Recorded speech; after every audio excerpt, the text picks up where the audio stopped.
வணக்கம் மக்களே, இது universal Tamil voice over movies, உலகளாவிய திரைப்படங்கள் நம்ம தமிழ் மொழியில்.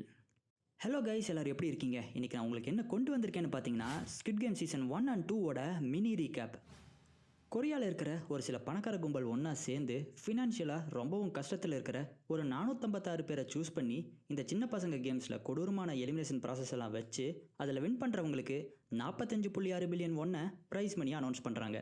ஆனால் இதில் ஒரு ட்விஸ்ட் இருக்குது. இந்த மணியை அப்படியே ஈஸியால் எடுத்துகிட்டு போயிட முடியாது. அதாவது ஒரு உயிரோட வேல்யூ 100 மில்லியன் இப்போது ஒவ்வொருத்தராக எலிமினேட் ஆகிறப்பவும் 100 மில்லியன் அங்கே இருக்கிற ப்ரைஸ் பூலில் ஆட் பண்ணிகிட்டே வருவாங்க. 455 பேர் எலிமினேட் ஆனதுக்கு அப்புறம் தான் 456வது ஆளுக்கு அவரோட ஒர்த்தான 100 மில்லியனையும் சேர்த்து இப்போ மொத்தம் 45.6 பில்லியன் அந்த வின்னர் எடுத்துகிட்டு போக முடியும். இப்படி ஒரு கேமில் பார்ட்டிசிபேட் பண்ணுறதுக்கு தான் நம்ம ஹீரோக்கு ஒரு இன்விடேஷன் வருது.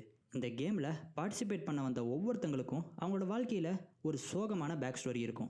நம்ம ஹீரோக்கு அப்படி என்ன பேக் ஸ்டோரி இருக்குன்னு பார்த்தீங்கன்னா, வேலை செஞ்சுட்டு இருந்த இடத்துல இவன் கூட சேர்ந்து நிறைய பேரை வேலையை விட்டு தூக்கிடுறாங்க. அந்த நேரத்தில் அவனுக்கு ஒரு பொண்ணு பாப்பா பிறக்கிறா. இப்போது வேலை இல்லாமல் ஃபேமிலியை சரியாக கவனிக்க முடியாமல் போய் அவனுக்கும் அவனோட ஒய்ஃபுக்கும் டைவர்ஸ் ஆகிடுது. இருந்தாலும் அவனோட பொண்ணை எப்படியாச்சும் இவனோட கஸ்டடியில் எடுக்கணும்னு சொல்லி ரொம்பவும் போராடிட்டு இருப்பான். இதுக்கு நடுவில் இதையெல்லாம் சமாளிக்க வேறு வழியே இல்லாமல் வெளியே நிறைய கடன் வாங்கி வச்சுருப்பான். ஒரு பக்கம் பார்த்தீங்கன்னா அவனோட ஃபேமிலி ப்ராப்ளம், இனியொரு பக்கம் அவன் வாங்கின கடன் தொல்லை. இப்படியே வாழ்க்கை போயிட்டுருக்கிறப்போ இதையெல்லாம் சரி பண்ணிக்க ஒரு வாய்ப்பு இருக்குன்னு சொல்லி கோட் ஷூட் போட்ட ஒரு ஆள், ஒரு கேம் இருக்குது, அதை நீ என் கூட விளையாடி வின் பண்ணுனா உனக்கு நிறைய பணம் கிடைக்கும் அப்படின்னு சொல்லி இன்வைட் பண்ணுறான். ஆரம்பத்தில் வேணாம்னு இருந்தாலும் இதை விட்டால் என் வாழ்க்கையில் எந்த ஒரு மாற்றமும் வராதுன்னு புரிஞ்சுக்கிட்டு இந்த கேமை விளையாட ஒத்துக்கிறான். இப்படி கேம் விளையாட போன இடத்துல இவனை மாதிரி நிறைய பேர் அங்கே வந்திருப்பாங்க.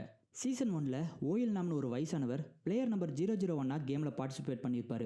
ஒரு கட்டத்துக்கு மேலே சக பிளேயர்ஸ் கூட ஈடு கொடுக்க முடியாமல் எலிமினேட்டும் ஆகிடுப்பார். இப்போ கீஹான் ரொம்ப போராடி அந்த மணியை வின் பண்ணினதுக்கப்புறம் இவ்வளோ பேர் செத்து இந்த பணத்தை நம்ம எடுத்துக்கணுமா அப்படின்னு கில்ட்டியாக ஃபீல் பண்ணிகிட்டு இருப்பான். ஒரு வழியாக இந்த கேமில் வின் பண்ணி வெளியே போனவனுக்கு இப்போ ஓயில் நாம் உயிரோடு இருக்கிறதா தெரிஞ்சுக்கிறான்.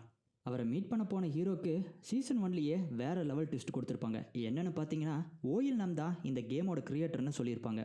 இதை தெரிஞ்சுக்கிட்டதுக்கப்புறம் இந்த காசுக்காக எவ்வளோ பேரை கொண்டிருக்கோம் அப்படின்னு ஃபீல் பண்ணிட்டு இருக்கிறப்போ இப்போ புதுசாக திரும்பவும் ஆளுங்களை சூஸ் பண்ணி கேம் நடத்த போகிறாங்கன்னு தெரிஞ்சுக்கிட்டு இதுக்கெல்லாம் ஒரு முடிவு கட்டுறேன்னு சொல்லி சீசன் 2 திரும்பவும் ஒரு பிளேயராக உள்ளே வருவான். அங்கே வந்த நம்ம ஹீரோ அந்த கேமில் பார்ட்டிசிபேட் பண்ண வந்தவங்களில் இவனுக்கு சப்போர்ட்டாக இருக்கிற ஆளுங்களை வச்சு ஒரு டீம் ஃபார்ம் பண்ணுறான். இப்போது அங்கே இருந்த சோல்ஜர்ஸை அடித்து போட்டுட்டு அவங்களோட கன்னையும் எடுத்துக்கிட்டு இந்த கேமை கண்ட்ரோல் பண்ணுற அந்த ஒரு ஆளை கண்டுபிடிச்சி கேமை ஸ்டாப் பண்ண பிளான் பண்ணுறாங்க. இங்கேயும் ஒரு ட்விஸ்ட் இருக்குது. சீசன் 1 எப்படி இந்த கேமோட கிரியேட்டர் பிளேயர் நம்பர் 001 பார்ட்டிசிபேட் பண்ணியிருப்பாரோ அதே மாதிரி இந்த சீசன் 2 ஃப்ரண்ட்மேன், அதாவது அந்த பிளாக் மாஸ்க் போட்ட ஒரு ஆள் இருப்பார்ல, அந்த மனுஷன் சீசன் 2 பிளேயர் நம்பர் 001 பார்ட்டிசிபேட் பண்ணியிருப்பாரு. இப்போது ஹீரோ ஃபார்ம் பண்ண அந்த ஒரு டீமில் கூட இந்த பிளேயர் ஜாயின் பண்ணி இவங்க போடுற திட்டத்தை எல்லாம் தெரிஞ்சுக்கிட்டு அவரோட சோல்ஜர்ஸை வச்சு சீசன் 2 லாஸ்ட் எபிசோடில் ஹீரோவை தவிர அவரோட ஃப்ரெண்டையும் சேர்த்து அவருக்கு எதிராக நின்ன மொத்த பேரையும் காலி பண்ணியிருப்பாரு. இதுக்கப்புறம் சீசன் 3 என்ன நடக்க போகுதுன்னு தெரிஞ்சுக்க இந்த சேனலை மறக்காமல் சப்ஸ்கிரைப் பண்ணிக்கிங்க. சீக்கிரமே சீசன் 3 எபிசோட் நம்பர் 1 திரும்பவும் மீட் பண்ணலாம். அது வரைக்கும் டாடா பாய்.